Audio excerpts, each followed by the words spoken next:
For 4 years, she was beaten by her own sister, pinned, driven off, hunted down at her own den. Twice she had pups, and twice none of them survived. Then one night in May, she finally fought back, and by morning, her sister was dead. What she did next is the reason people still tell this story. She walked to her dead sister's den, where her sister's pups were waiting, and she took them home and raised them as her own. Under her, the Druid Peak Pack grew to 37 wolves, the largest wolf pack ever recorded. They called her Cinderella. And this is the story of the wolf who had every reason to be cruel and refused. She came to Yellowstone as a number, the 42nd wolf in the park to wear a radio collar, so that is what they called her, 42. Her sisters were 40 and 41. Their mother was 39. And one of those sisters was about to become the most feared wolf in the park. Wolf 40 was aggressive in a way that startled even the biologists watching her. Some of them called her a psychopath, not because she fought, wolves fight, but because of who she fought and how relentlessly. She began by overthrowing her own mother. Wolf 39, the alpha female of the pack, was pushed out of her position by her own daughter. And then 40 turned on her sisters. She dominated them constantly, pinned them, forced them into submission the moment they stepped out of line. 41 endured it as long as she could. Then she left. She walked away from her family and never came back.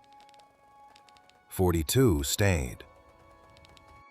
Why she stayed, nobody can say for certain why. But the wolf watchers had a theory, and it has to do with a male who arrived in the middle of everything. In November of 1997, the Druids crossed the park boundary hunting for elk. Outside the protection of Yellowstone, both the alpha and beta males were illegally shot and killed. The pack came home with no adult males at all. And within weeks, a young black wolf appeared at the edge of their territory.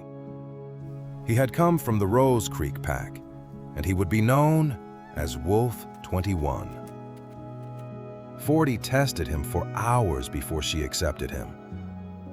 He became the new alpha male, and by the rules of pack life, he became her mate. But the wolf who watched him most closely was her sister. Something was there between 21 and 42 from early on. The observers could see it, season after season. And it may be the simplest explanation for why she stayed and took the beatings when her sister, 41, had already run. She had a reason to be there. In 1998, 42 had pups. She dug a den, she gave birth, and not one of them survived. The following spring, she tried again. This time, she moved away from the pack to den by herself, out of her sister's reach. 40 found her anyway. She came to her sister's den. She attacked her there. And once again, 42 raised nothing that year. 2 years, 2 litters, 2 empty dens. By now, the researchers watching had given her a name that stuck. The wolf who did all the work, absorbed all the cruelty, and was never allowed anything of her own. They called her Cinderella. The wolf. Then came the spring of 2000, and everything about that season was unusual. 4 females in the Druid pack had pups that year. 4 litters at once. An enormous number of hungry mouths for a single pack to feed. 42 was one of them, and she had learned. This time, she denned miles away from her sister, as far as she could reasonably get. It was not far enough, One night in May, Wolf 40 set out for her sister's den. She had killed 42's pups before. There was no reason to think this night would end differently. But it did. For the first time in her life, 42 stood up to her sister. She had to. Her pups were behind her, and by every honest measure, this was a fight she could not win. 40 was the stronger wolf, the more aggressive wolf, the one with 4 years of dominance behind her. 42 had never had the killer instinct. But she was not the only wolf in that pack who had been bullied. The younger females had lived under 42. They had been penned and punished and put in their place over and over. And that night, they came to her aid. What happened in the dark, nobody fully saw. But by morning, the tyrant of the Druid Peak Pack was dead, brought down by the sister she had tormented and the wolves she had ruled through fear. After 4 years, it was over. And here is the moment that made her a legend. Somewhere out there was another den, her sister's den, and inside it were her sister's pups. 7 of them, alive and now completely alone. These were the children of the wolf who had beaten her for 4 years. The wolf who had hunted her down at her own den. The wolf who had killed her pups. Twice. Nothing in the world required 42 to do anything at all. Wolves do not adopt the litters of dead rivals. She could have left them.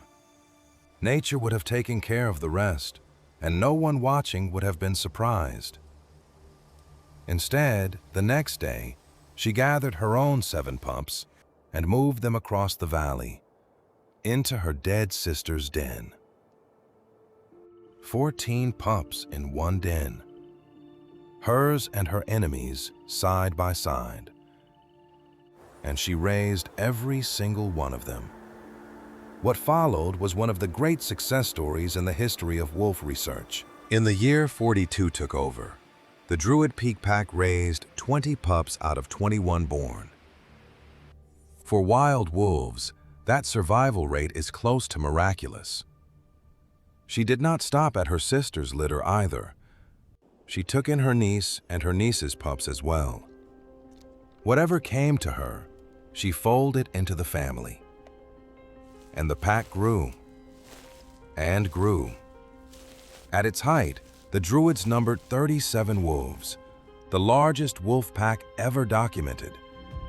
Tens of thousands of visitors came to the Lamar Valley to watch them. For many people, the Druids were the first wild wolves they ever saw. All of it built on a decision one wolf made on a single morning in May.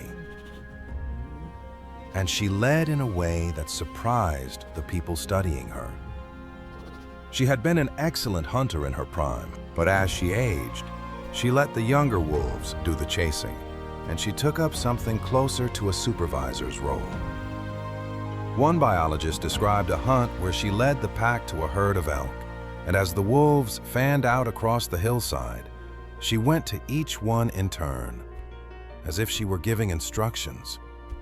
She physically repositioned several of them into better places on the slope. She disciplined unruly adolescents. She raised her daughter's pups alongside her own. More than once, wolf watchers saw her helping pups get across a river. And through all of it, there was 21. The 2 of them became nearly inseparable, the big, heavy male and the live, dark female, leading their enormous family through the Lamar Valley season after season. Cinderella had a life at last. She lived to be an old wolf, which in Yellowstone is its own achievement. And when she died, and the biologist who had watched her for years announced it to a small crowd of wolf watchers in the park, people cried. Not for a number on a collar. For a wolf they had watched suffer for 4 years, and then spend the rest of her life refusing to pass that suffering on. Years later, they cast her in bronze. A life-size sculpture of Wolf 42 stands near the northern entrance of Yellowstone, where visitors come in. Not the tyrant, the one she tormented. So what do we take from Cinderella? She was not the strongest wolf in her family. She was not the most aggressive, and she never developed the instinct that would have ended her suffering years earlier. For 4 years, she was, by any measure, the loser of that pack.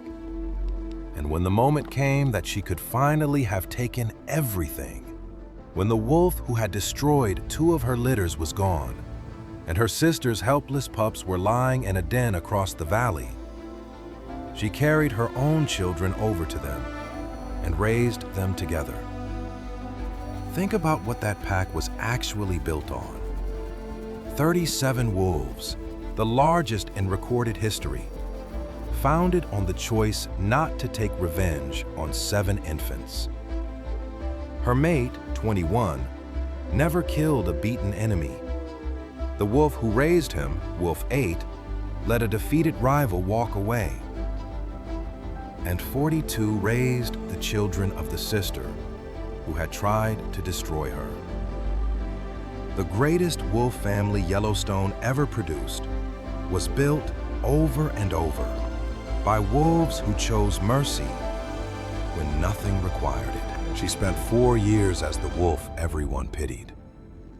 She spent the rest of her life as the mother of a dynasty. They called her Cinderella. She earned a better name than that. If her story moved you, there's more of the wild waiting here every week. Subscribe and listen for the call of the wild.